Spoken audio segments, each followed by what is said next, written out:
Tuhan menyertai kita semua, orang-orang yang sungguh percaya dan sungguh mengasihi Tuhan. Bapak, kami bersyukur hari ini kami boleh berkumpul dan merayakan Natal bersama dengan saudara-saudari seiman kami di tempat ini di PD Anugerah. Sungguh kami merasakan ada sukacita yang besar di hati kami semua, sebab Kristus telah lahir ke dunia mencari dan menyelamatkan orang yang berdosa. Kau telah menebus dosa kami, membayar lunas dengan dipakukan semua surat hutang itu di kayu salib. Engkau yang tidak mengenal dosa dijadikan berdosa supaya kami dapat dibenarkan oleh karena karya salib Kristus. Firman-Lah ya Roh Kudus, kami siap mendengar semua pengajaran firman-Mu dan beritakan Injil keselamatan-Mu yang dapat membangkitkan iman kami, supaya kami semua memiliki kerinduan yang sama seperti kerinduan hati Kristus untuk memberitakan Injil sampai pada kesudahannya. Berkati kami semua ya Bapa, tutup bungkus dengan kuasa darah-Mu yang kudus, sehingga setiap halangan, rintangan, pekerjaan, kuasa-kuasa kegelapan, roh-roh teritori, roh perdukunan, jimat dan mantra, roh agamawi semua takluk di bawah kaki Tuhan Yesus. Oleh kuasa darah-Mu yang kudus, Kau melindungi kami semua. Dalam nama Tuhan Yesus yang percaya katakan amin. Amin. Puji Tuhan. Bapak Ibu Saudara, saya senang sekali bisa berada di tempat ini, Bapak Saudara. Saya merasakan ada sukacita surga yang besar di tempat ini. Jadi tadi saya ikut berjoget walaupun tempatnya sempit, tapi saya memandang Bapak Ibu Saudara, khususnya Bapak ini sangat luar biasa. Pak Urip ini, Urip itu artinya hidup. Jadi Pak Urip sungguh-sungguh hidup dan menghidupi sukacita Natal. Ya, tariannya tuh sampai maju gitu ya. Waduh, saya mau ikuti gerakannya mesti kursus dulu nih. Jadi keren banget. Jadi saya sampai terinspirasi. Kok bisa ya Pak Urip ini semangat banget memberi tarian sukacita terbaik di hari Natal, di hari kelahiran Tuhan Yesus. Seringkali kita akan malu-malu jaim gitu ya. Kalau Pak Urip ini memberi tarian kegembiraan dari hatinya. Umur 65 tahun lagi, puji Tuhan ya. Nah, saya ucapkan terima kasih pertama kepada Bapak Gembala PD Anugerah. Sudah pada kenal ya, namanya Bapak Sahat Maruli. Wah ya, dan juga saya kenal beliau ini dari Pak Audi. Ya, dikenalkan sama Pak Audi. Juga senang ada Blue Selfie. Dan juga ada teman-teman dari Immanuel kalau nggak salah ya. Wajah-wajahnya saya sempat ingat. Ya, jadi intinya kita berkumpul tempat ini senang nih merayakan Natal bersama. Kenapa? Karena kita mau belajar firman Tuhan, Bapak Ibu Saudara. Nah, kalau kita merayakan Natal kan seringkali dirayakan dengan hiruk pikuk, pesta, kemewahan gitu ya. Tapi sekarang kita menjumpai perayaan Natal yang sederhana tapi kompak, karena semuanya ini ya pakai warna Natal, pakai topi Natal ya. Ini menandakan Anda semua kompak. Nah, perayaan kita Natal hari ini akan berbeda dari biasanya, karena kita mau belajar bersama Roh Kudus mengenai kebenaran firman Tuhan. Dan yang paling penting begini, belajar memaknai makna Natal yang sesungguhnya. Karena makna Natal seringkali diselewengkan lewat yang kita sering tonton, baik ada di mal-mal, baik ada di tempat-tempat yang merayakan Natal dengan cara-cara dunia merayakannya, mungkin lewat acara-acara TV. Jadi kita berpikir bahwa Natal itu adalah seperti itu, yang adanya lampu, gemerlap, kemewahan, pesta pora, kadang dicampurkan dengan unsur-unsur dosa di dalamnya. Itu juga yang merayakan Natal seperti itu. Apakah makna Natal seperti itu? Nah, kita mau belajar. Nah, Bapak sudah jawab ya tidak ya? Tuhan. Jadi karena kita tahu bahwa banyaknya penyelewengan, maka tanpa disadari banyak gereja dan orang percaya menjadi kehilangan arti Natal itu sendiri. Nah, makanya kita nggak boleh males untuk belajar firman Tuhan, Bapak Saudara. Ya, kita harus mau belajar firman Tuhan, dan kita harus menerima pengajaran firman Tuhan, karena itu sangat penting. Karena dikatakan begini, umat Tuhan yang menolak pembelajaran firman Tuhan atau tidak mau menerima pengajaran firman Tuhan itu akan binasa. Ya, kita buka di Hosea 4 ayat ke-6. Saya bacakan ya, Hosea 4 ayat ke-6 dikatakan demikian. Umatku binasa karena tidak mengenal Allah. Karena engkaulah yang menolak pengenalan itu, maka aku menolak engkau menjadi imamku. Dan karena engkau melupakan pengajaran Allahmu, maka aku juga akan melupakan anak-anakmu. Nah, kalau Bapak Saudara tadi sudah baca ya, umatku binasa karena tidak mengenal Allah. Nah, kata mengenal itu Bapak Saudara boleh garis bawahi, boleh di-stop dulu. Kalau mencatat atau bawa Alkitab yang buku itu kalau ada tulisan boleh digaris bawahi. Kata mengenal itu kalau diselidiki dari Alkitab bahasa Ibrani aslinya. Kenapa? Karena Alkitab di Perjanjian Baru itu aslinya ditulis dalam bahasa Ibrani, Bapak Saudara. Baru di translate atau diterjemahkan dalam bahasa Indonesia karena kita orang Kristiani yang tinggal di Indonesia, tapi bahasa aslinya dari Ibrani. Kata mengenal itu berasal dari kata da'at, D-A-H-A-T-H, da'at, yang artinya pengetahuan, pengertian, dan pengenalan. Jadi kalau mau diterjemahkan lebih lengkap, artinya begini: umatku akan binasa karena tidak memiliki pengetahuan akan firman Allah. Jadi maksud kata tidak mengenal Allah itu lebih lengkapnya nggak cuma sekedar mengenal Allah, tapi juga tidak memiliki pengetahuan akan firman Tuhan. Nah, gimana mau punya pengetahuan kalau tidak mau belajar? Bagaimana mau belajar kalau tidak ada yang mengajar? Nah, kita bersyukur hari ini perayaan Natal kita, Roh Kudus dorong supaya jemaat Tuhan didewasakan menerima pengajaran yang sehat dan ngerti makna Natal yang sejati itu apa, biar kita hatinya nggak menyimpang dari kehendak Tuhan, bahwa merayakan Natal itu apa sih poin pentingnya. Nah, nanti kita akan belajar. Jadi sekarang kita sudah tahu bahwa mengajarkan firman Tuhan dan memberitakan Injil itu harus dikembalikan pada porsi yang tepat dan benar dalam setiap pelayanan kita.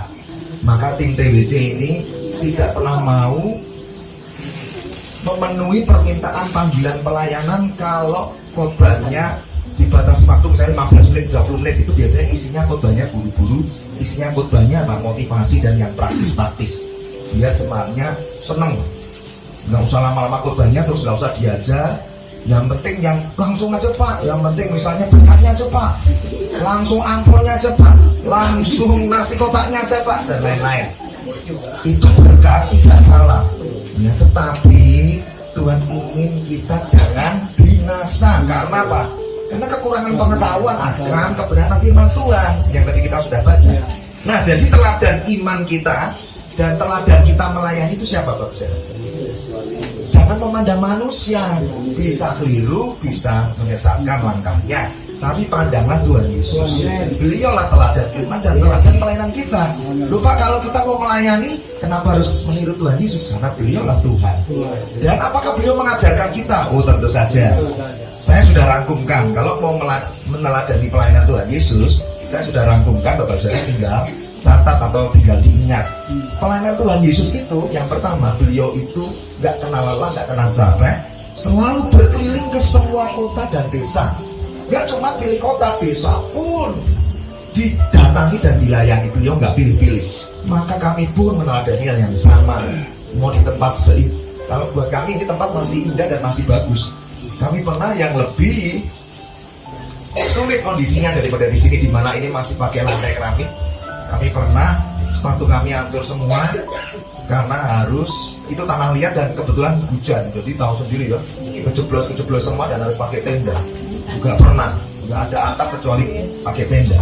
Jadi pernah Tuhan Yesus itu berkeliling ke desa dan kota, kemudian mengajar di rumah-rumah ibadah juga.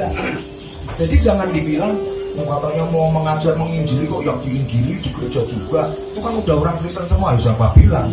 Banyak orang datang ke gereja nggak otomatis dia orang yang sungguh-sungguh percaya loh. Bisa jadi cuma ikut-ikutan. Senin sampai Jumat ke gereja, Sabtu sampai Minggu di tempat persembahan yang lain, bukan di tempat kudusnya Tuhan. Banyak yang seperti itu. Nah, itulah sebabnya Tuhan juga masih mengajar di rumah-rumah ibadah. Yang ketiga, Tuhan memberitakan Injil juga loh. Yang keempat, Tuhan menyembuhkan yang sakit. Yang kelima, mengusir setan-setan. Dasar firman-Nya mana? Matius 9 ayat 35. Ya, Matius 9 ayat 35 dikatakan demikian. Demikianlah Yesus berkeliling ke semua kota dan desa. Tuh, buktinya ya, gak kenal lelah loh. Jadi kalau Bapak Saudara suatu hari diajak sama Pak Sahab, ayo ikut saya. Di sana tuh ada saudara kita yang terlantar, tidur aja udah susah, kebanjiran, hujan deras, kasihan banget kondisinya. Bisa masuk angin, bisa sakit yuk.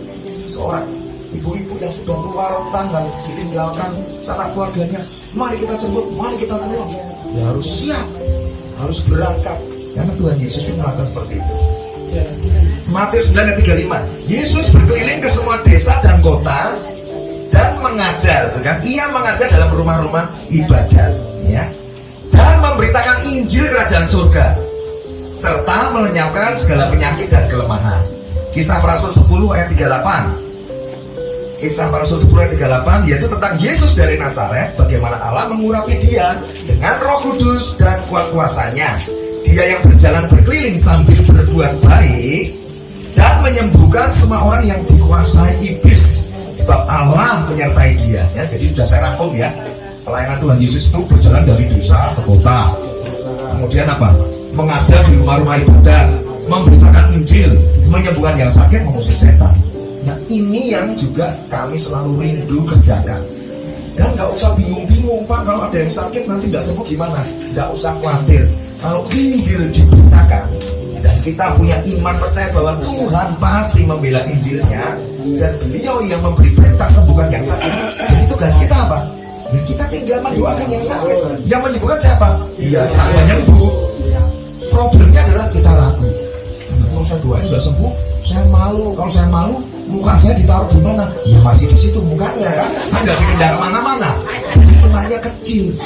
Jadi orang percaya itu imannya harus besar, karena teladannya iman Tuhan Yesus. Kalau dibilang itu sakit sembuhkan, harus nurut. Tuhan, karena Engkau yang menyuruh aku, doain ya Tuhan. Tapi Engkau yang menyuruhnya dan Engkau asal penyembuh, terjadilah kehendak. Tapi iman kita harus kuat, iman kita harus tegar. Nah, kemarin juga pelayanan di Immanuel, beberapa orang sakit disembuhkan. Ada yang progres sembuh, ada yang nggak sembuh, ada yang juga sembuh. Saksinya ada Bu Selvi, ada Pak Odi.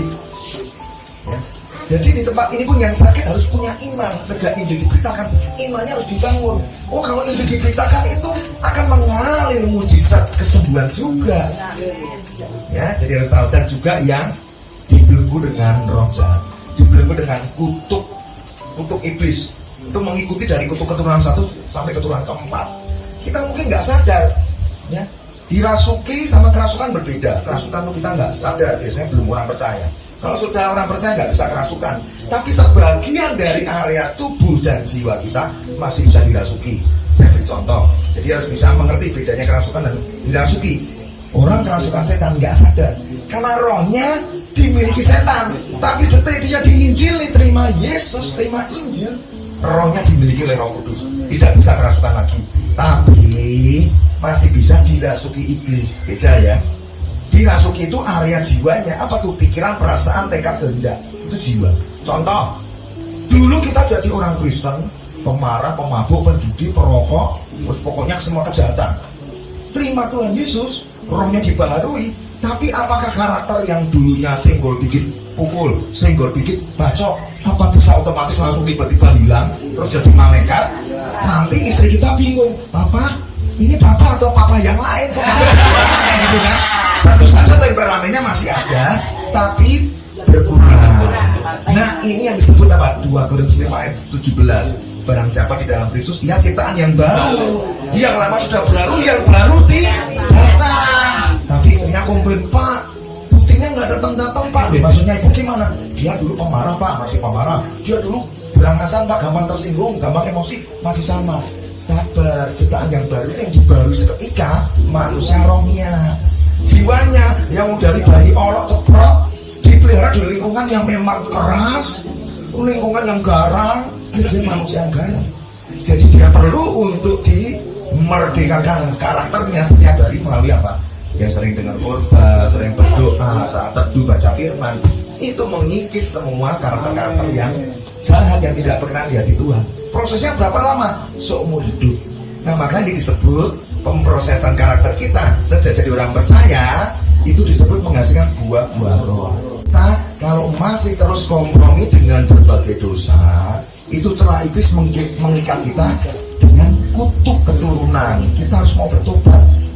Contoh, Pak, orang tua saya itu memang dari dulu kami cerai, Pak. Terus sekarang ke saya juga sama ya. Bertobat, karena Tuhan itu di kayu salib juga sudah menebus segala dosa dan segala kutuk. Kalau kita sungguh-sungguh berdoa, mematahkan kutuk itu nggak akan jatuh ke anak kita. Jadi nggak ada lagi kutuk perceraian. Misalnya kutuk kekerasan dalam rumah tangga, suka mukul, suka gampar. Coba dicek itu orang tuanya atasnya juga pasti kurang lebih sama. Rokok berat, judi, pezina itu kurang lebih sama. Tapi jangan usah khawatir. Semerah apapun dosa kita sudah dibuktikan seperti salju oleh darah Yesus. Amin. Nah sekarang kita mulai masuk dalam pengajaran, tentunya dalam pengajaran firman Tuhan dan penginjilan hari ini. Ya, kita mulai belajar pengajaran dan penginjilan hari ini. Temanya Bapak Saudara ini keren loh, ya. Semoga bisa mengikuti ya. Saya yakin kalau Tuhan mengajar itu mudah buat Bapak Saudara pelajar. Temanya adalah proto evangelium. Coba katakan proto evangelium. Terus bilang keren. Karena kita ini bukan sok kebule-bulean ya, tapi proto evangelium ini itu bahasa Latin. Maknanya nanti saya beritahu. Jadi temanya adalah proto evangelium and atau dan the first Noel. Coba katakan the first Noel. Yes, keren banget. Saya itu seperti sedang berkhotbah dan mengajar di luar negeri, di luar ini Amerika gitu ya, pakai bahasa Inggris dan bahasa Latin ya. Nah sekarang kita mulai belajar apa itu arti dari proto evangelium. Proto evangelium itu berasal dari dua suku kata dari aslinya bahasa Yunani. Yang pertama proto. Bapak ibu saudara jangan bilang kroto. Kalau kroto itu punyanya Pak Sahat, yang di belakang yang bunyi-bunyi burung murai itu makanannya kroto. Kalau ini proto ya, supaya ingat ya, proto. Artinya apa proto? Proto itu artinya yang awal, yang pertama. Katakan proto itu yang awal, yang pertama. Kalau bahasa Inggrisnya the first ya.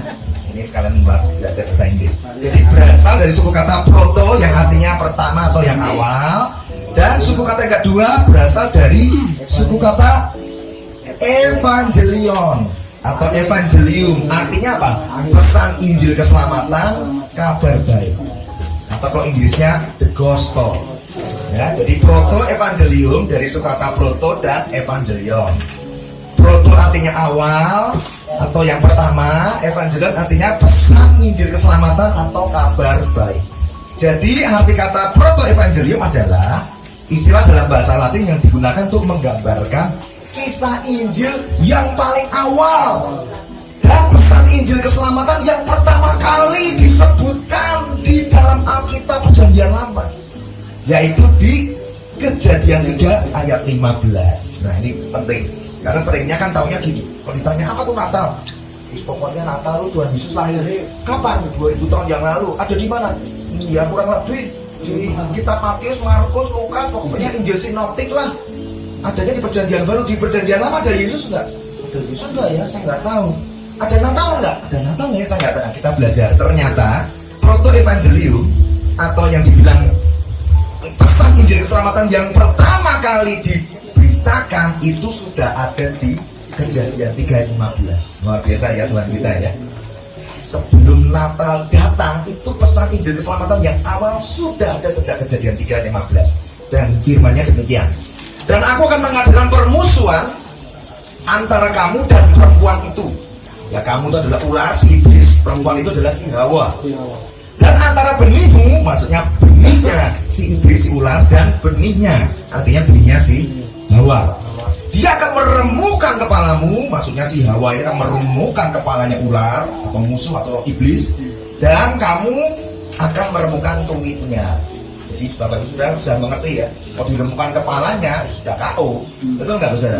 Hewan apapun, makhluk hidup apapun kalau dipukul kepalanya remek, walaupun dia setengah hidup setengah mati, sudah pasti lumpuh, KO, nggak bisa apa-apa. Tapi kalau tumitnya aja masih bisa sembuh, masih bisa pulih. Ini gambaran tentang Kristus yang disalib.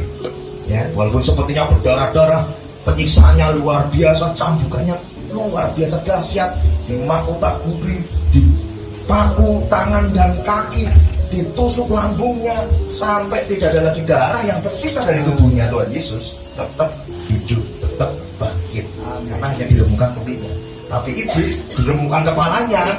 Artinya orang percaya saat ini yang sungguh-sungguh beriman sudah diberi otoritas. Makanya bisa mendoakan yang sakit sembuh. Makanya mengusir setan, setannya ketakutan. Bukan karena melihat, oh karena pendeta ya Pak, karena penginjil ya, karena hamba Tuhan. Bukan. Karena Anda mengimani yang dikatakan firman Tuhan barusan ini sebagai satu kebenaran dan kalian simpan di hati Anda, iblis mulai gemetar. Waduh, ini pengajarannya bahaya, menggetarkan kerajaannya. Iblis yang ada di keluarga kami, yang ada di lingkungan ini, yang ada di kota ini.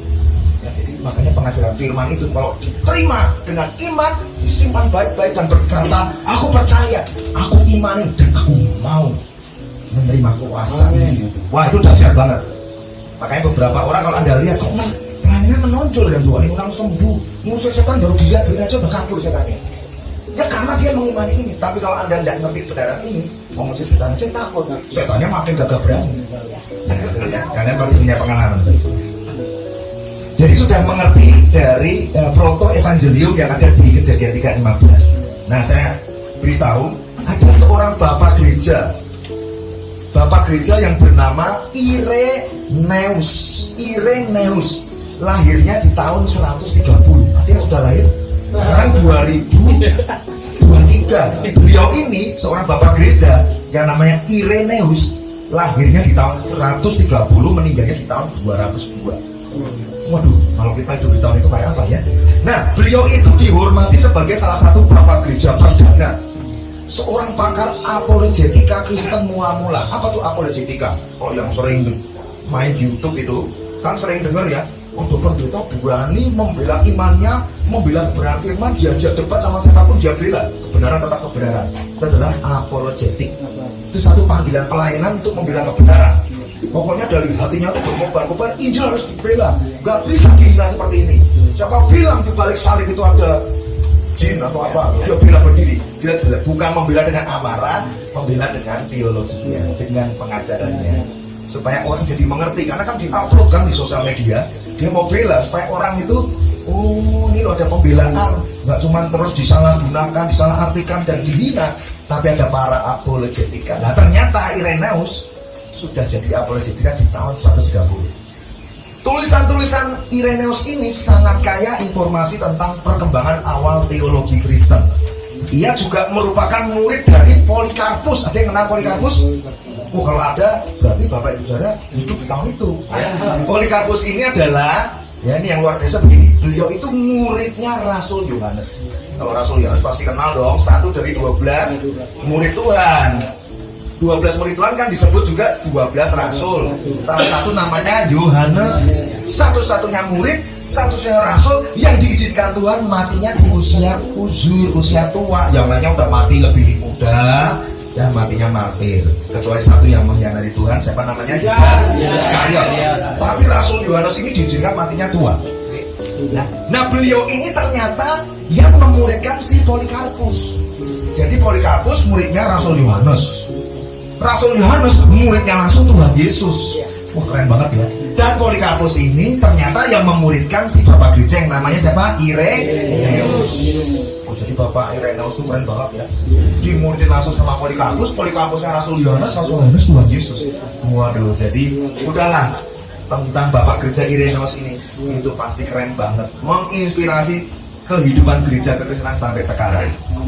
Nah beliau itu juga yang menulis buku dengan judul Melawan Ajaran Sesat. Jadi tahun 130 sudah banyak penyesatan, nggak cuma sekarang, banyak penyesatan, banyak aliran-aliran yang bilang Yesus bukan Tuhan, datangnya gedor-gedor pintu, orang satu-satu ditawari, dikasih nasi bungkus, dikasih ini itu, ya saya nggak perlu sebutin lah. Ujung-ujungnya untuk memberitahu bahwa Yesus bukan Tuhan. Ujungnya itu Anda jadi berimbang. Hati-hati imanmu digeser hanya karena nggak pernah belajar benar firman Tuhan. Orangnya melakukan kebaikan, baik kamu turun pak, sakit, butuh berapa? Hitung, ternyata dikira kasih 10, kasih 1 juga. Cuma ngitung depannya kan, ya kurang lebih begitu ya. Ini bercanda ya. Tapi hati-hati, kebaikan sering dipakai untuk alat menyusup kebenaran palsu.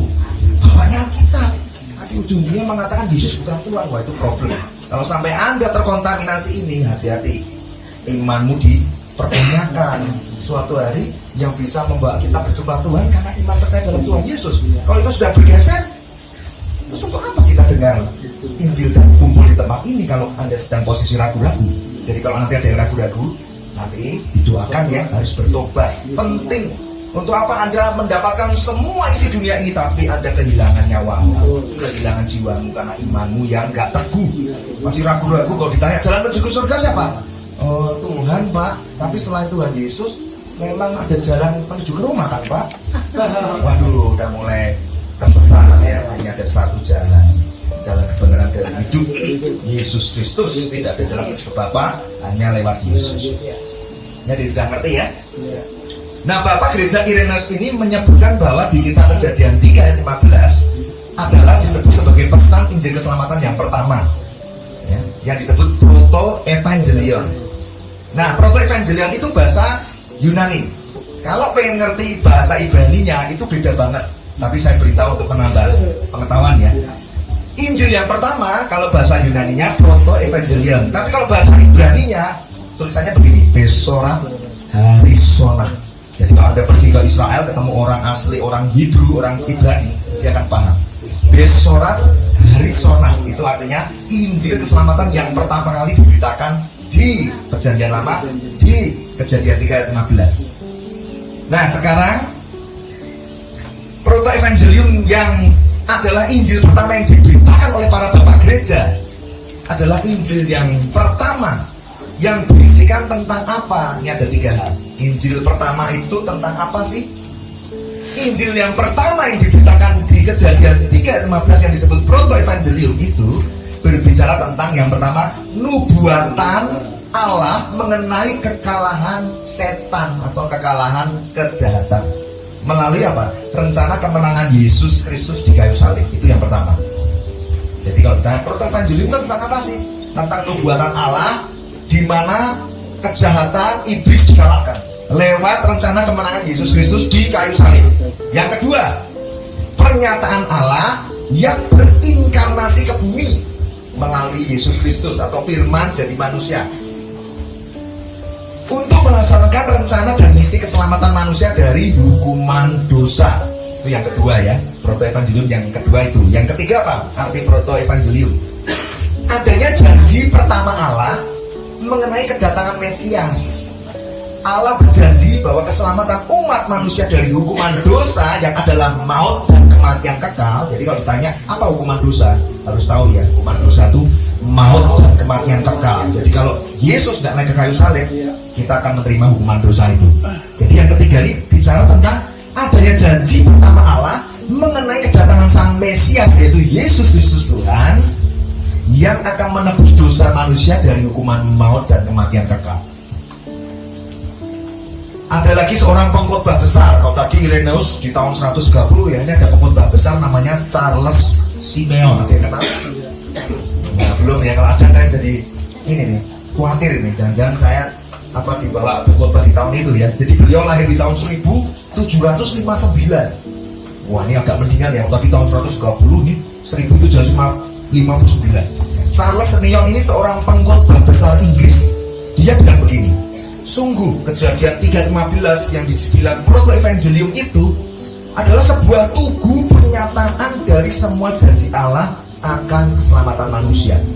Dan fondasi penting dari semua isi berita Alkitab. Ternyata kalau Alkitab stop begini, kalau sampai nggak ada proto-evangelium, celaka kita. Hanya menjadi kitab sejarah yang memberitahu nih loh manusia jatuh dalam dosa. Terus gimana solusinya apa? Orang mau cari agama apapun, mau berbuat baik kayak apapun, tetap tidak bisa menebus dosa-dosanya. Tetap hukuman dosa harus diberlakukan. Murka Allah tetap harus jatuh ke setiap orang yang berdosa. Nah, maka Charles Simeon bilang ini fondasi pentingnya karena ada Injil keselamatan yang pertama kali diberitakan. Janji bahwa ribuan tahun yang lalu ketika Adam dan Hawa jatuh dalam dosa, Allah sudah berjanji bahwa kegelapan akan dikalahkan oleh kemenangan Kristus di kayu salib. Bahwa ada janji pertama Allah bahwa Mesias akan datang menebus manusia yang berdosa dari hukuman kekal dan kematian kekal itu. Itu sudah ada sejak lama. Ya, jadi ini luar biasanya. Nah, kalau Anda cermati di Kejadian 3:15 dikatakan begini, aku akan mengadakan permusuhan antara kamu dan perempuan itu. Nah, kata permusuhan ini atau kebencian ini di antara ular dan perempuan, di antara iblis dan pengikut Kristus. Jadi Anda tuh nggak usah bingung, Pak, kenapa sih Pak? Saya sebelum jadi orang Kristen, orang percaya itu nggak banyak musuh. Kok sekarang ini tetangga musuh, kadang keluarga dekat yang karena ngelihat iman saya dalam Yesus, saya dimusuhi, dijauhi, saya kesulitan ya dibiarin aja. Mereka udah nggak anggap sebagai saudara. Ya sudah dari awal diberitahu adanya permusuhan dan kebencian, keturunan ular dan keturunan perempuan, artinya keturunan Hawa, keturunan lahirnya Sang Mesias lewat Sang Perawan Maria itu. Ya, jadi sudah ada. Jadi kita nggak usah bingung. Bahkan Tuhan Yesus juga berkata kepada orang-orang Farisi di zaman Perjanjian Baru. Tuhan ngomong apa? Yohanes 8 ayat 44. Perkataan Tuhan Yesus tajam banget kepada orang-orang Farisi ini. Orang-orang Farisi itu orang-orang yang banyak tahu tapi nggak melakukan. Tuhan bilang munafik kamu tuh. Mukanya Nabi pikiran kotor. Kalau itu bukan fik tapi fik, munafik gitu ya. Kalau munafik ini tahu kebenaran nggak jadi pelaku firman. Hati-hati, Tuhan tegur. Iblislah yang menjadi bapamu dan kamu ingin melakukan keinginan bapamu. Ia adalah seorang pembunuh manusia sejak semula. Tidak berdiri dalam kebenaran karena tidak ada kebenaran di dalam dirinya. Dan setiap kali ia berbohong, ia berbicara berdasarkan kodratnya sendiri. Karena ia adalah pembohong dan bapa segala kebohongan. Jadi hati-hati saudara. Kalau kita sebagai orang Kristen masih doyan bohong, demi bohong, sampai kita sendiri lupa. Mana aku bohong apa ya? Nah, karena menciptakan kebohongan betul di kebohongan itu pasti. Hati-hati, berarti bapakmu iblis. Hati-hati Bapak Saudara ya. Yohanes 8:44 jelas ya, iblis yang jadi bapamu dan kamu ingin melakukan keinginan bapamu. Dia adalah pembunuh manusia. Sejak zaman Adam dan Hawa jatuh dalam dosa, iblis sudah ingin membunuh manusia ini. Yang dibunuh apa? Jiwanya. Kalau jiwanya binasa, ya jasmaninya juga binasa.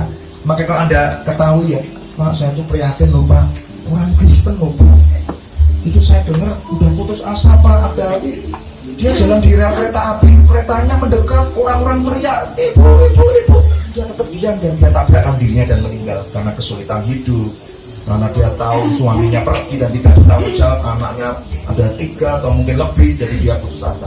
Siapa yang membuat putus asa? Siapa yang memberikan kesetrasan dan kedepresian pada orang itu? Pencuri dan pembunuh jiwa manusia. Hati-hati. Oh, anak-anak Tuhan ini tidak kebal dengan yang namanya serangan iblis, karena iblis itu datang untuk mencuri, membunuh dan membinasakan. Ya, pokoknya dia itu pembunuh manusia sejak semula. Makanya Bapak Ibu Saudara, kalau sudah tahu ada kebiasaan-kebiasaan dosa, segera dibereskan. Kenapa? Kalau Anda pakai produknya iblis, cepat atau lambat yang tadinya dirasuki hanya sekian persen dari karakter atau jiwanya, lama-lama dikerasuki lebih kuat. Nanti untuk dilepaskan lebih sulit. Misalnya dari dulu sudah diberitahu jangan merokok, masih marah terus, bilang kalau merokok mah nggak usah khotbah, tunjukkan ayatnya di mana dilarang merokok. Nah, memang ditulisnya tidak ada tulisan dilarang merokok, tapi kan Tuhan bilang, bukankah tubuhmu baik suci Allah? Kalau Allah tidak di dalam tubuhmu, ya jangan cemari tubuhmu. Mosok kamu ngajak Roh Kudus, rohnya Tuhan Yesus bilang, Roh Kudus yuk merokok bareng. Beliau rohnya tidak di hidupmu. Mosok kita melakukan dosa, kenajisan, percabulan, tidak mempertimbangkan perasaan Roh Kudus di dalam hidupmu sejak jadi orang percaya. Nah, kalau kita abaikan terus-menerus, nurani kita tumpul, maka makin lama kegelapan menguasai kita. Dari yang tadinya cuma merokok, lama-lama nambah. Temen bilang, itu nggak level, itu ikut gue lah. Ada duit bro, tenang gue bayarin. Mulai naik levelnya, dosisnya ditambah dari rokok ditambah pil koplo, drug, ya kan? Ya, yang nggak punya duit untuk beli pil koplonya atau drug, beli lem iPhone. Ya kan? Terus lama-lama apa? Ditambah lagi judi nggak puas juga. Diskotik, lama-lama sudah nggak karu-karuan. Hidup manusia akan binasa. Itulah cara kerja iblis. Kemudian apa? Aku akan mengadakan permusuhan antara kamu dan perempuan itu, dan antara benihmu dan benihnya, antara benih si iblis dan benih keturunan Hawa, yaitu keturunan Kristus nanti ini. Jadi benihnya ini bicara apa? Benihnya ini berbicara keturunan jauh Sang Mesias yang akan datang. Karena perempuan itu nggak punya benih ilahi, yang punya hanyalah Allah. Ya, jadi benih ini atau benih Sang Mesias yang akan datang itu bicara soal kelahiran Tuhan Yesus, Sang Mesias yang lahir dari rahim seorang perawan Maria melalui pekerjaan Roh Kudus. Dan benih Allah ini, Sang Mesias itu yang akan merembukan kepala iblis. Tapi benih ular hanya mampu untuk meremukkan tumitnya. Jadi intinya tuh semua luka Yesus di kayu salib itu nggak ada artinya, karena Yesus tetap akan mati dan bangkit. Luka-luka itu, remuknya tumit itu bukanlah akhir dari segala-galanya bagi Sang Mesias. Itu kabar baiknya. Ya, dan Tuhan Yesus bangkit pada hari ketiga. Semua sudah tahu kemenangan akhirnya ada di tangan Tuhan Yesus yang meremukkan kepala setan. Kalau kepala setan diremukkan, berarti otoritas kerajaan setan itu sudah dikembalikan Tuhan ke tangan setiap orang percaya, nggak hanya kepada tangan pendeta. Ya, jadi kalau Anda pegang teguh ini, nanti kalau mengusir setan, doain orang sakit nggak usah takut. Bilang sama Tuhan Yesus sebelum Anda berdoa mengusir setan dan mendoakan yang sakit, bilang, Tuhan, sudah ku dengar firman di hari Natal ini bahwa Engkau meremukkan kepala setan supaya Engkau menebus aku dari orang berdosa jadi orang yang Kau benarkan, dan otoritasnya dikembalikan kepadaku. Aku percaya kepadamu. Demi nama Yesus, aku tangking sakit penyakit ini. Pergi dalam nama Yesus.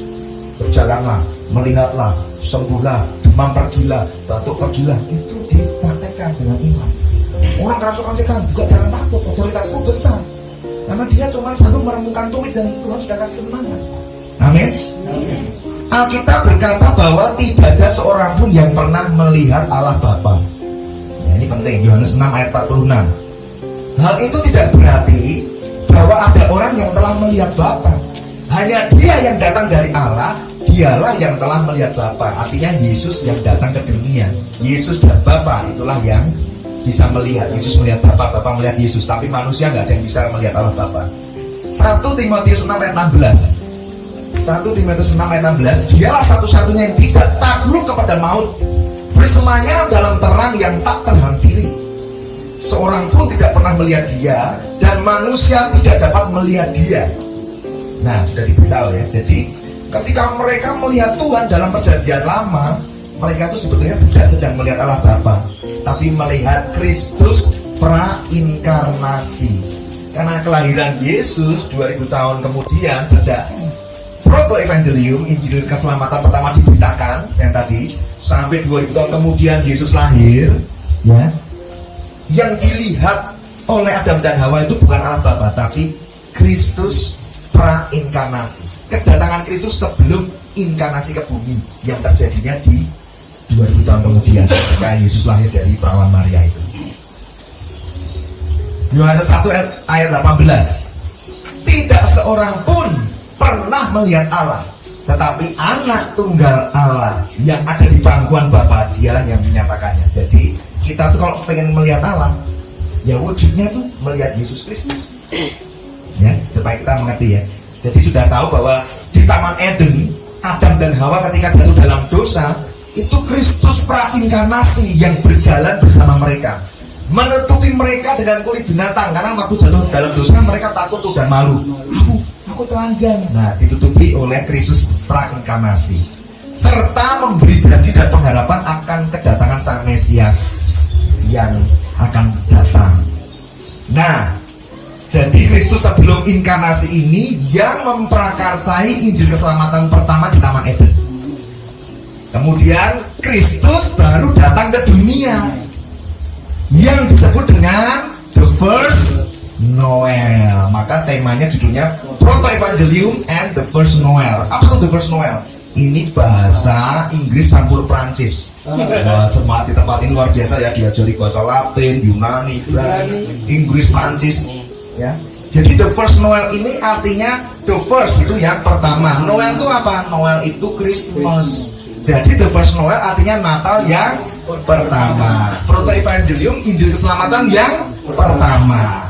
Jadi proto-evangelium artinya Injil keselamatan yang pertama diberitakan sampai benar-benar digenapi, yaitu Yesus prainkarnasi datang, disebut the first Noel atau Natal yang pertama. Nah, dan alasan kedatangan the first Noel atau kedatangan kelahiran Tuhan Yesus adalah untuk menghancurkan pekerjaan iblis, menebus dosa manusia, dan mencari dan menyelamatkan yang terhilang. Siapa yang terhilang? Anda dan saya.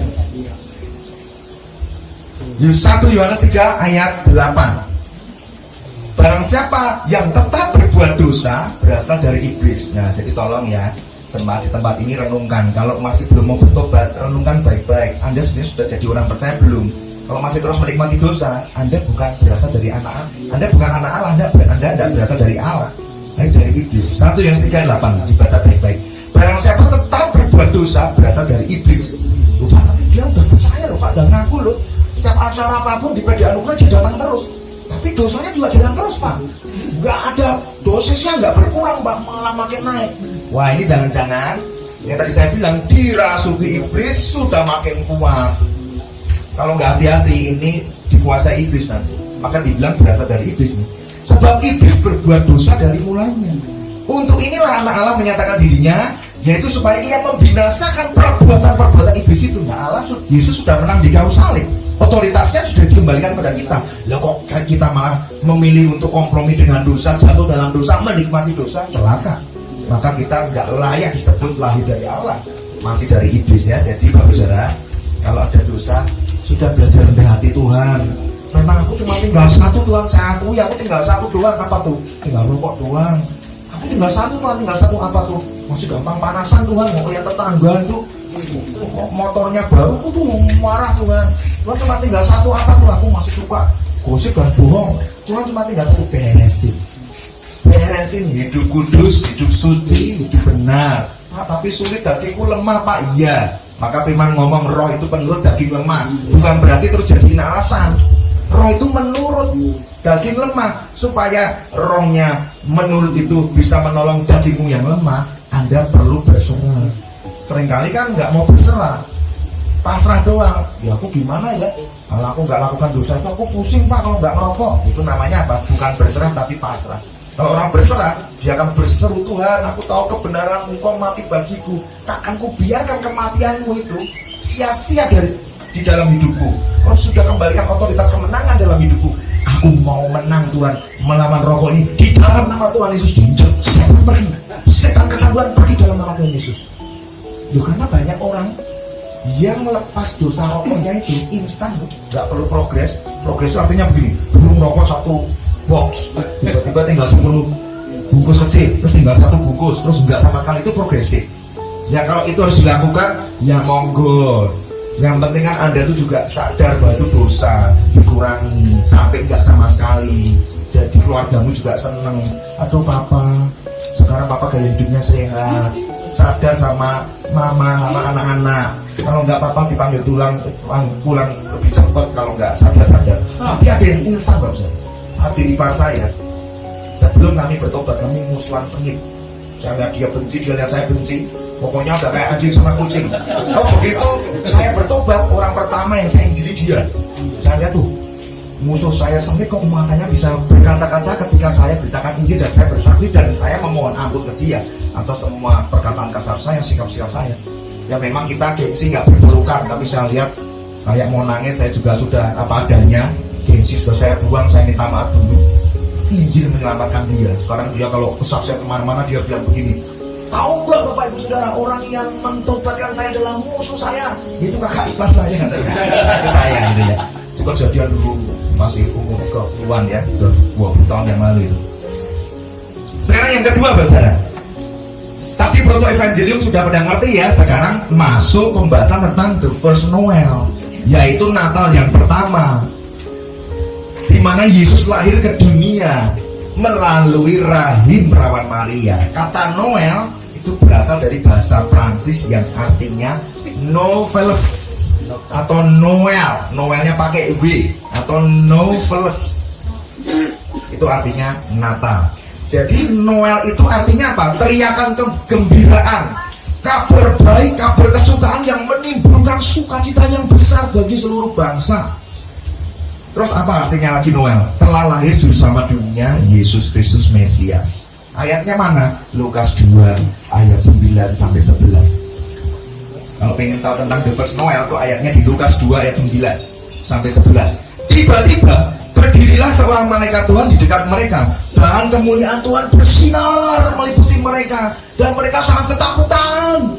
Lalu kata malaikat itu pada mereka, jangan takut, sebab sesungguhnya aku memberitakan kepadamu kesukaan besar untuk seluruh bangsa. Hari ini telah lahir bagimu juru selamat, Yesus Kristus Tuhan di kota Daud. Nah itu Noel itu tadi, sukaan besar seluruh bangsa, Yesus lahir juru selamat Kristus Tuhan di kota itu. Nah sekarang karena Bapak sudah mengerti tentang proto-evangelium, Injil keselamatan diberitakan sejak manusia jatuh dalam dosa, Allah langsung ambil inisiatif. Allah tahu bahwa ini kalau nggak segera ada Injil keselamatan diberitakan, iblis bisa mengikat manusia makin kuat. Jadi langsung diberitakan Injil keselamatan dan digenapi di Natal pertama lahirnya Yesus. Digenapi di kayu salib, mati dan bangkit. Kita ditebus, kita punya jalan menuju surga, kita punya jalan keselamatan, kita punya otoritas sebagai orang percaya. Sekarang kita jadi makin ngerti. Oh, kalau arti makna Natal yang sejati itu adalah yang tadi Bapak ngomong dari proto-evangelium sampai the first Noel. Ya kok kami baru dengar Pak Khotbah yang kayak gini. Selama ini Natal itu Pak isinya kalau nggak urusannya ya yang tukar-tukar kado lah, nanti bakso kemana lah. Yang pengajaran ini nggak pernah dengar. Nah, sekarang dengar, sudah dengar ya. Jadi ada 4 makna penting dari arti the first Noel atau Natal pertama. Apa makna penting dari Natal yang pertama itu? Yang pertama, makna Natal, kalau kita pengen kembali kepada makna Natal yang pertama kali Yesus lahir itu, sehingga dirayakan ribuan tahun sampai sekarang dan kehilangan makna yang sejati, sekarang itu mau dikembalikan supaya kita belajar makna penting yang sejati tentang Natal yang pertama. Dan Natal hari ini kita adalah berbicara tentang betapa besarnya kasih Allah Bapa kepada manusia. Itu yang pertama, tolong diingat baik-baik. Natal yang pertama ini bicara kasih Allah Bapa begitu besar kepada manusia, sehingga peristiwa suasana Natal yang Anda lihat, Natal yang pertama yang Tuhan Yesus genapi dan kerjakan 2000 tahun yang lalu, namanya juga Natal, Yesus lahir. Tapi ternyata kelahirannya sudah disertai dengan bayang-bayang Paskah, bayang-bayang kematiannya. Coba Anda renungan. Siapa di tempat ini yang lahir sudah langsung ngerti, Pak, saya nanti lahir di dunia nih Pak, tapi saya akan mengalami kematian yang mengerikan Pak. Lebih baik nggak usah dilahirkan ya. Gak ada yang mau lah. Ini Yesus itu mengalami hal seperti itu. Makna Natal pertama bagi Tuhan Yesus itu adalah ternyata kelahiran dia itu sudah disertai dengan bayang-bayang Paskah atau kematiannya. Dimana kita sudah tahu ya, dari zaman sekolah itu sudah ngerti penderitaan Yesus itu luar biasa. Dianiaya, difitnah, dituduh, disisa, diludahi, dipukul, dicambuk, dipaku, udah habis-habisan itu sampai puncak kematian di kayu salib. Natal yang pertama telah memberikan arti yang begitu dalam kepada kita. Mengapa anak Allah yang mempunyai kemuliaan dan kehormatan sedemikian besar di surga kok rela turun ke dunia, mengambil rupa menjadi seperti kita sebagai seorang hamba, mau ikut merasakan dan melewati berbagai sengsara di dunia ini? Jawabannya ya karena kasih Allah Bapa yang begitu sangat besar, rela memberikan anaknya yang tunggal Yesus Kristus untuk turun dari surga ke dalam dunia yang hina ini. Kalau bahasa Inggrisnya begini, there is no greater love than the greatest love of Jesus Christ came down from heaven to bear your sin and hung on the cross to replace you and me. Ada yang bilang yes, itu mungkin tanda frustasi, nggak ngerti artinya. Maka sekarang saya artikan, tidak ada kasih yang lebih besar daripada kasih Tuhan Yesus Kristus yang rela turun dari surga ke dunia menebus dosa Anda dan digantung di kayu salib hanya untuk menggantikan posisi Anda. Kalau Anda mengerti sebetulnya murka Allah itu ditimpakan atas kita. Kalau Yesus nggak mau datang dan tidak mau mati di kayu salib, posisi kita yang ada di salib itu murka Allah. Dan sekarang kita sudah ngerti ya. Itu makna pertama ya. Kasih Allah Bapa begitu sangat besar. Coba katakan begitu sangat besar. Nah, jangan begitu, kalau begitu itu biasa. Kalau begitu itu besar banget gitu ya. Yang kedua, makna penting Natal yang pertama itu ada makna yang sejati juga yang penting, yaitu tentang Kristus lahir untuk menderita. Ini jarang dikhotbahkan, jarang diajarkan. Orang ngerayain Natal cuma nunggu kapan angpaonya dibagi, kapan nasi kotaknya dibagi, sementara Kristus lahir dengan menderita tidak pernah diberitakan. Kita hanya mau mendengar yang happy-happy, yang enak-enak aja. Selalu daging-daging, perut. Tapi Kristus lahir menderita nggak pernah diberitakan. Sekarang saya beritakan, karena saya berhutang Injil kepada Tuhan Yesus. Yesus lahir ke dunia hanya untuk menderita, dipermalukan, dihina dalam dunia. Dalam tugas pelayanannya Tuhan Yesus begitu sangat sibuk, bahkan makan pun gak sempat. Kayak kami tadi pelayanan di ITC Cempaka Mas, tadi sempat katanya mau diajak makan bakso apa, kita sudah yes ternyata nggak jadi. Ya ini bercanda ya. Ya karena kalau jadi pun waktunya nggak cukup, jadi kita bergegas ke sini dan baru makan makanan yang sama nanti untuk kita nikmati. Saya makan dulu karena perlu energi ya. Ya Yesus itu juga sama, sibuk nggak sempat makan. Kenapa? Karena begitu banyak orang berbondong-bondong mau minta pertolongan Yesus. Anak Daud, kasihanlah aku. Orang buta, orang lumpuh, tuli, kusta, semua meminta pertolongan Tuhan Yesus. Mana sempat makan, baru jalan bentar di desa ini udah diteriakin Yesus tolong. Belum sempat makan udah Yesus tolong. Jadi kalau Anda malas pelayanan, coba renungkan baik-baik. Sudahkah Natal yang sejati lahir di hatimu? Saya rasa namun demikian dalam setiap pelayanannya, apa yang Tuhan Yesus dapatkan sebagai imbalan? Memang banyak menolong seperti itu. Apa imbalannya Tuhan Yesus? Imbalannya adalah hinaan, ejekan, olokan, umpatan, pengkhianatan dari orang-orang terdekatnya, fitnahan, caci maki, perkataan yang sangat tajam yang melukai perasaannya. Di kayu salib Yesus dihina dengan berbagai macam cacian dan makian. Seperti contohnya seperti ini. Turun dari salib. Jikalau engkau Allah adalah Bapamu, Dia akan menyelamatkan engkau. Hai tabib, hai Yesus, engkau bisa menyembuhkan orang lain, tapi kenapa kamu gak bisa sembuhkan dirimu sendiri? Turun, jika kau turun, kami akan percaya kepadamu. Itu perkataan-perkataan tajam pada saat Yesus menderita sengsara dan menahan rasa sakit yang begitu luar biasa. Kalau Anda pengen mencoba rasa yang Yesus alami, penderitaan di kayu salib, boleh nanti coba cari kayu. Gak usah dipaku tapi digantung aja 2 jam aja lah coba.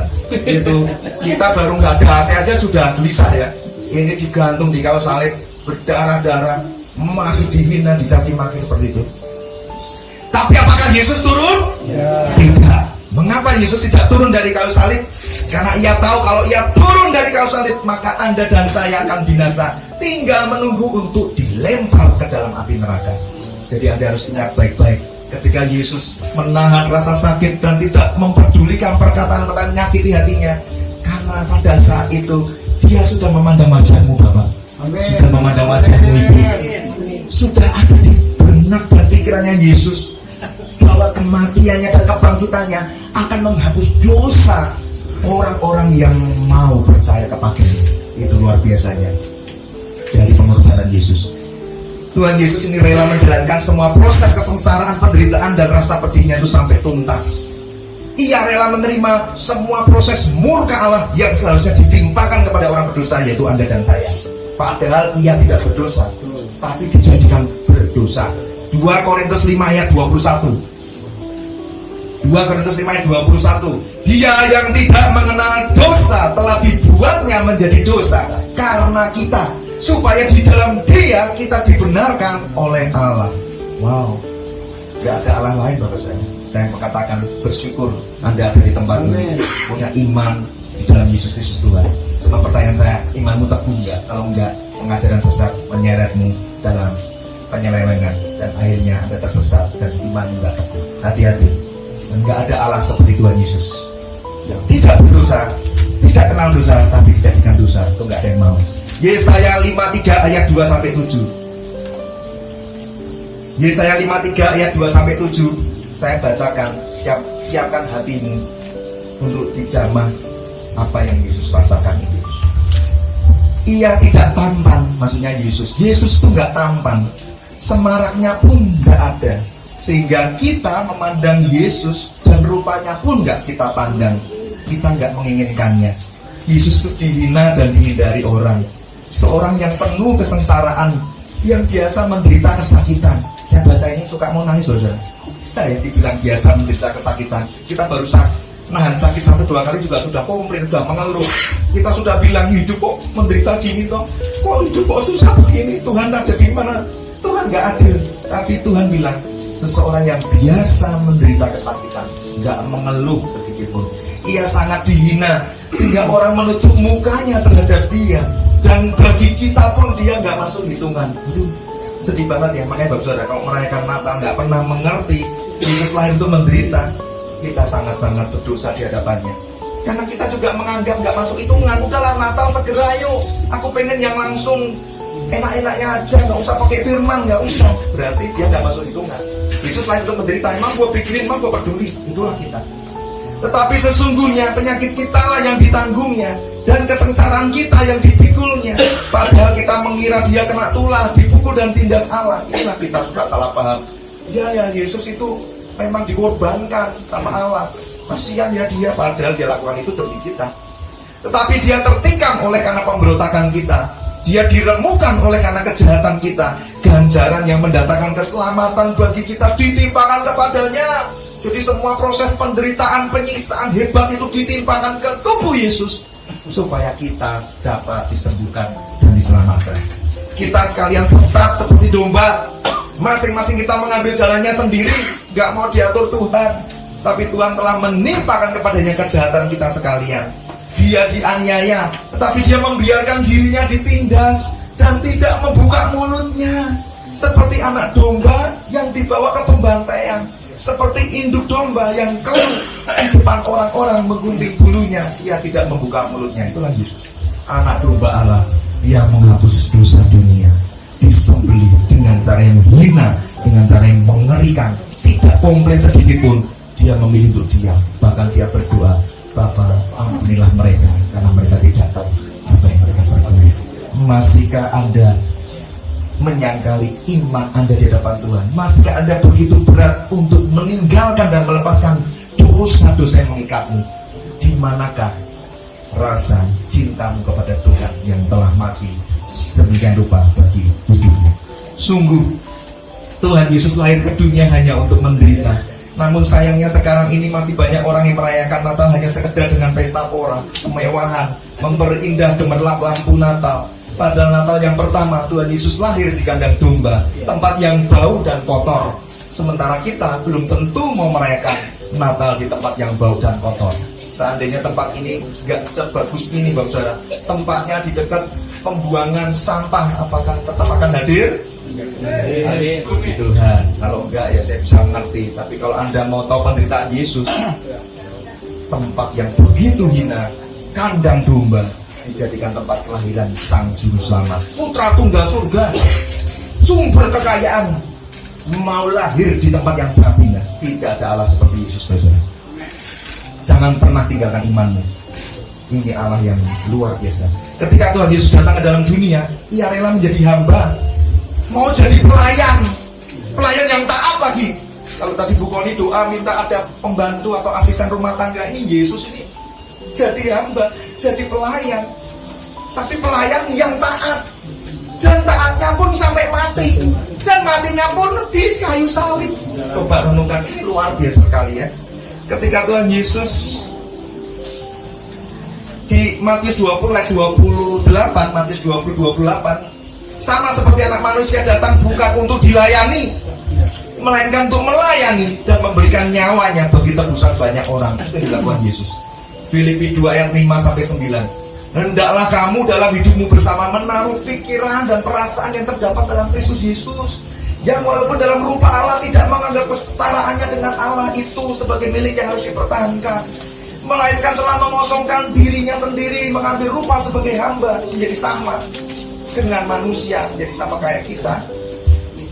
Dan dalam keadaan sebagai manusia, ia telah merendahkan dirinya, taat sampai mati, bahkan mati di kayu salib. Kita disenggol dikit orang marah, dihina sedikit marah, bilang lu nggak tahu gua ya. Waduh, kalau Yesus ngomong seperti itu, kita celaka. Kalau saya jadi Yesus mungkin sudah saya lakukan. Ketika saya memikul salib, dicambuk, ketika mulai dipaku, ketika udah menderita sakit masih dihina. Kalau saya akan muncul manusia saya dan berkata, dasar kurang ajar, mati kamu semua. Kalau saya, untung saya nggak jadi Tuhan ya, Tuhan tahu. Maka kita harus bersyukur. Domba yang tidak berkeluh, tidak buka mulutnya untuk mengutuki, tapi melepaskan berkat. Ampunilah mereka tidak bersalah. Luar biasa. Tapi ada yang bilang, Pak, Yesus itu nggak nahan sakit, kan dia Allah Pak. Di salib dia cuma geli-geli, siapa bilang? Dia itu 100% manusia, 100% Allah. Ketika dia mengalami proses penderitaan, bahagianya ya ditinggalkan. Kalau nggak fair dong. Makanya dia bisa merasakan penderitaan kita. Itu sungguh-sungguh sakitnya luar biasa. Buktinya apa? Di Taman Getsemani ketika dia berdoa, dia berkata apa? Ya Bapa, kalau boleh cawan penderitaan ini lalu daripadaku, tapi bukan kehendakku, kehendakmu lah yang jadi. Tiba-tiba dia meneteskan peluhnya seperti darah. Coba Anda pelajari. Kenapa ya? Orang tetesan keringatnya kok kayak darah. Maksudnya bukan putih bening, tapi sudah seperti darah. Kalau Anda belajar medis, tingkat stres seseorang, ketakutan hebat seseorang itu memecah pembuluh darah dan membuka pori-pori. Coba boleh di-googling, boleh dicek. Sedemikian dia membayangkan ketakutan yang luar biasa. Dia akan ditinggal sendiri, dia akan dihirap, dipukul, dilutut, campur begitu hebat. Maka dikatakan peluhnya menetes seperti darah, sudah merah. Itu tingkat stres yang tinggi, ketakutannya tinggi. Karena dia memang jadi 100% Allah, 100% juga manusia. Maka disebut anak Allah dan anak manusia itu Yesus. Allah yang berinkarnasi jadi manusia, Yesus Kristus. Sekarang kita tahu bahwa Tuhan Yesus dilahirkan untuk dikorbankan di atas kayu salib, dilahirkan untuk dipaku di atas Golgota. Ia lahir ke dunia untuk taat dan taat untuk mati di atas kayu salib. Inilah Yesus Kristus Tuhan. Inilah the first Noel, Natal yang pertama. Sungguh Tuhan Yesus lahir ke dunia hanya untuk menderita. Natal yang pertama memberikan arti pada kita, tidak akan pernah ada satu orang pun yang hidupnya lebih miskin dan lebih susah daripada yang Tuhan Yesus pernah alami sejak ia lahir di dunia sampai pada kematian di kayu salib. Ada yang berani bilang, Pak, saya paling miskin, Pak, saya paling hina, nggak ada yang tolong. Coba, Tuhan Yesus sudah yang paling miskin, dikatakan anak manusia tidak punya tempat untuk meletakkan kepalanya, nggak punya tempat tinggal. Mau tinggal kemana? Nggak punya rumah. Dilahirkan di kandang domba, dibesarkan dari keluarga yang sederhana, anak tukang kayu.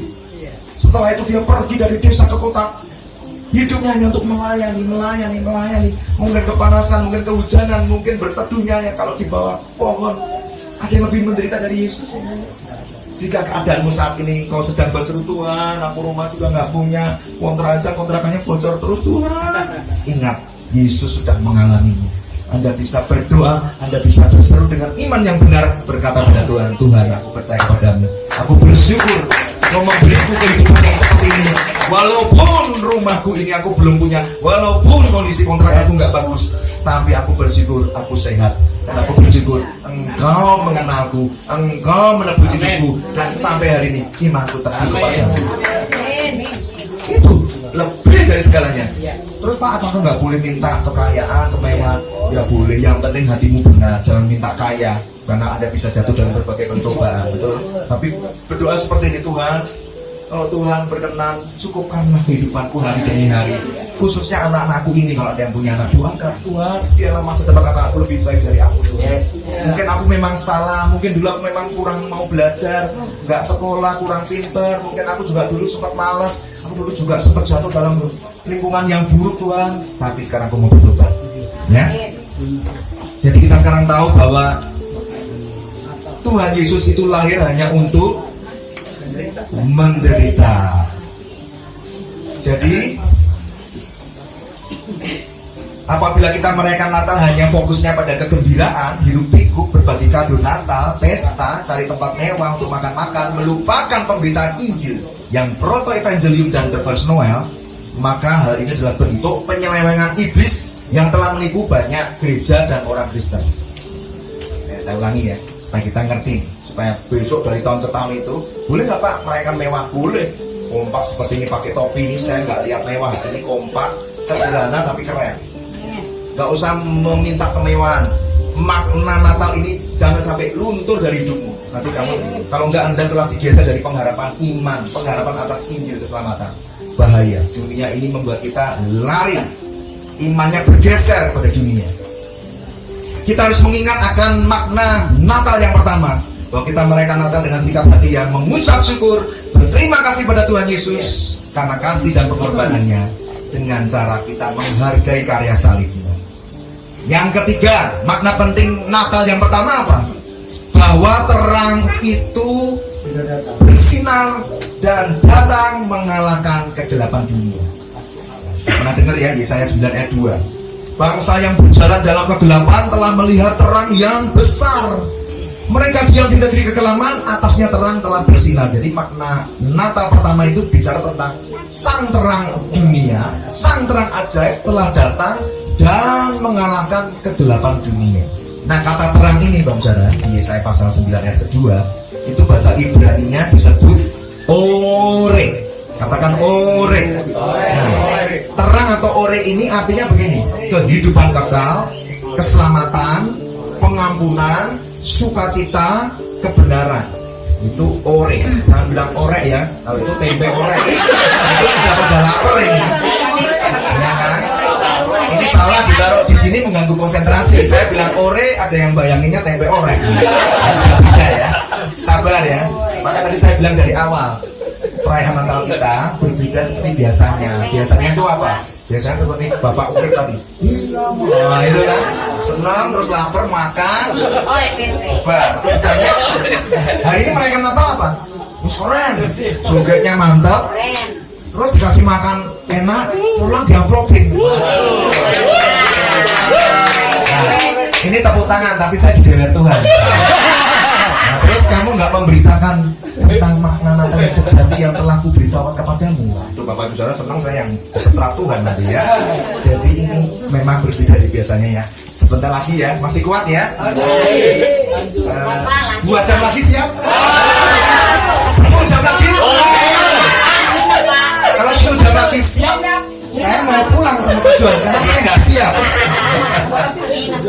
Oke, jadi kata terang tadi atau ore tadi artinya kehidupan kekal, keselamatan, pengampunan, sukacita, kebenaran. Dan sang terang yang ajaib itu telah menyinari bangsa-bangsa di seluruh muka bumi. Terang itu siapa? Yesus Kristus, firman Allah yang menjadi manusia. Ayatnya mana Pak? Yohanes 8 ayat 12. Yohanes 8 ayat 12. Akulah terang dunia. Barang siapa mengikut aku tidak akan berjalan dalam kegelapan, melainkan mempunyai terang itu. Tadi berkali-kali saya singgung tentang bicara dosa ya. Kalau dia bilang, Pak, aku sudah kenal terang, aku sudah anak Tuhan, anak terang. Nah, langsung istrinya bilang, Bapak kalau suruh bohong mah pinter, terang apa Pak? Itu produk dosamu kamu simpan di laci, Mama tahu itu kan produk setan, itu masih produk kegelapan. Kalau anak terang ya produknya produk terang.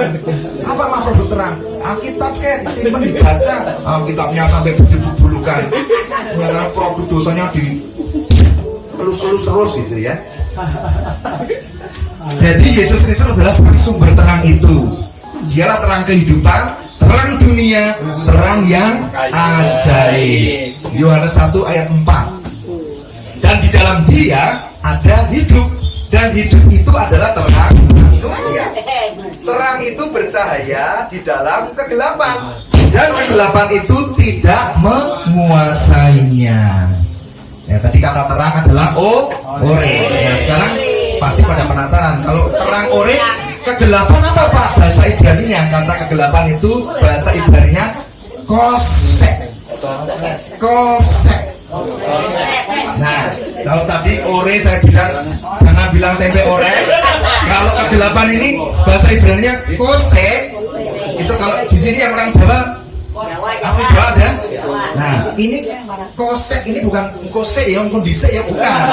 Tadi kan ada yang bilang, kok gak rampung-rampung? Nggak saya jawab kosek ya, kondisi ya itu masih kosek nanti dulu ya. Kalau ini kosek di sini artinya kegelapan. Apa tuh kosek itu? Kosek itu adalah kegelapan, penderitaan, kehancuran, kesedihan, kejahatan, dosa, hukuman, kesukaran, ketidakpastian dan kematian. Itu bicara kegelapan. Nah, segitu banyaknya kengerian kegelapan itu telah disinari oleh si ore tadi, sang terang. Ya, jadi sekarang kita ngerti bahwa kosek ini itu gambaran kehidupan manusia yang seharusnya sudah mustahil untuk bisa dipulihkan. Benar nggak? Kehidupan yang tinggal dalam kegelapan itu mustahil untuk bisa dipulihkan. Hanya bisa dipulihkan oleh Allah sendiri. Dan sayangnya sampai hari ini masih banyak orang yang tinggal dalam kegelapan. Hatinya masih dipenuhi kegelapan. Masih gampang marah, menyimpan kepahitan, disuruh mengampuni nggak bisa. Hati-hati Bapak Saudara. sebagian dari area jiwamu masih dikuasai si gelap. Sekalipun rohmu dipenuhi oleh Roh Kudus, tapi kalau masih nggak bisa mengampuni, itu setan tepuk tangan. Hati-hati jangan sampai dibodohi setan. Bapamu Yesus, bapamu atau bapamu si pembohong iblis yang berkata, memang itu kebangetan itu.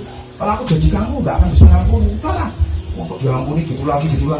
Hati-hati. Tuhan bilang apa? Ampuni. Ampuni sampai berapa? 70 kali 7. Oh, pintar-pintar ya, luar biasa Pak Kalau ini 70 kali 7 kali, bukan 70 kali 7. Oh, 70 kali 7 490. Ini 70 kali 7 kali, berarti 70 kali 70 pangkat 7. 70 kali 70 kali 70 kali 70 kali 70 sampai 7. Coba di kalkulator.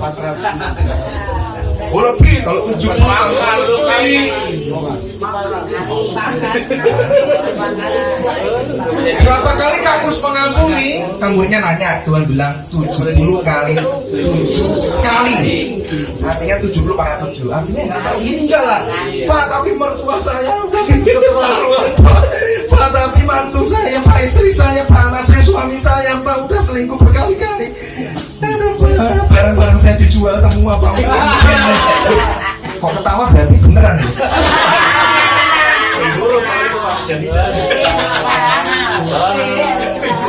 Ingat 70 kali 7 Pak, aku udah mengampuni tapi dia gak berubah-ubah. Gak apa-apa. Tuhan itu melihat hati dan iman.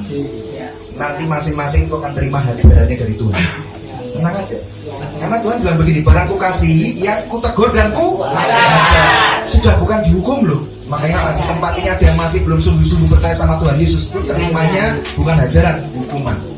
Segera jadi anak Allah, segera memilih sungguh-sungguh percaya. Karena kalau Anda meleng, Anda berdosa, nggak mau bertobat, terimanya bukan hukuman. Hukuman itu mengerikan, tapi hajaran. Seperti kalau Anda punya anak, kok nakal kan diajar toh, dicewer lah, dicubit lah. Nah, cuman kalau Tuhan mencubit suamimu yang bandel itu, ya biar dia ngerasain tiba-tiba, mah gak bisa jalan mah. Nah, istrinya langsung seneng kan. Makanya Pak, tetap istri pertama itu yang paling setia, mengasihi. Sekarang Bapak stroke, balik lagi ke mama. Enak aja. Seneng. Nah, tetap harus diampuni, didoakan, ya kan. Sambil doanya begini Bu Ibu, Tuhan, aku mau praktek iman mengampuni suamiku ini, tapi sekarang dia stroke, repotin aku nih Tuhan.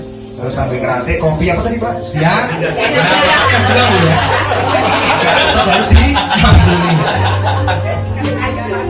Yang terakhir, biasanya terakhir, ini kok enggak? Ini memang oleh 2 jam lagi Pak Johan. Yang terakhir, makna penting yang terakhir adalah bahwa the first Noel ini memberikan arti yang begitu dalam, bahwa kelahiran kedatangan Tuhan Yesus ke dunia ini adalah untuk menyelesaikan dan menggenapi misi Allah Bapa. Ada yang tahu nggak apa misi Allah Bapa?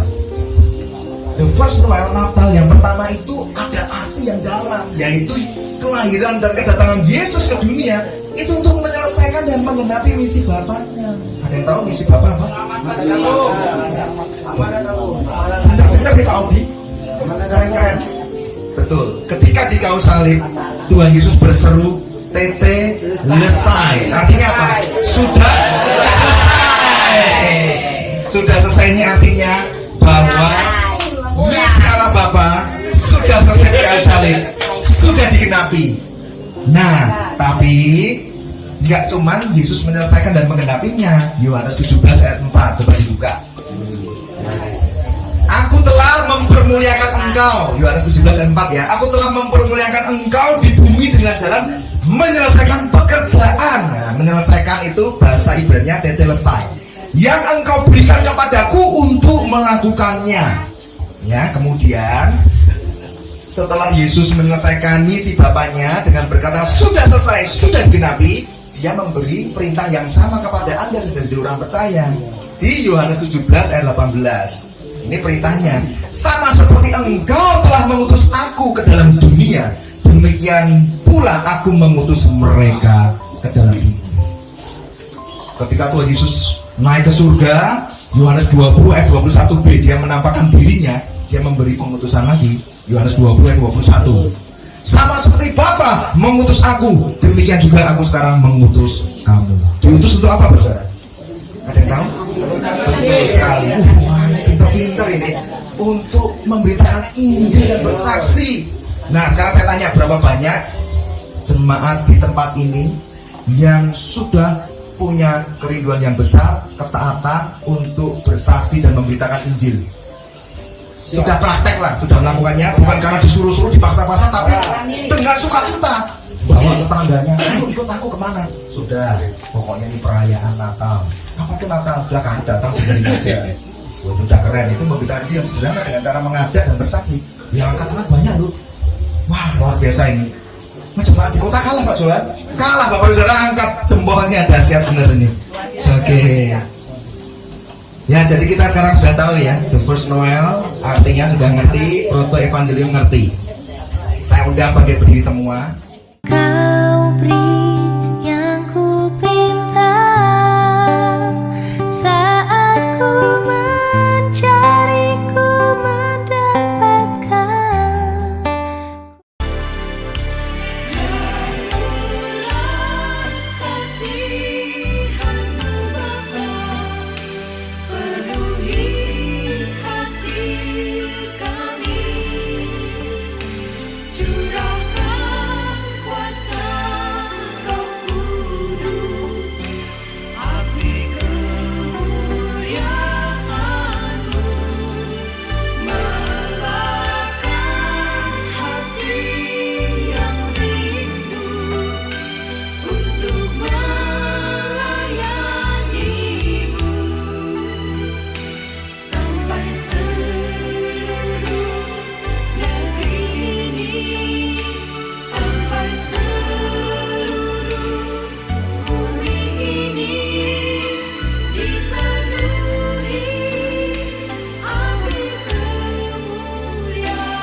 Kuasa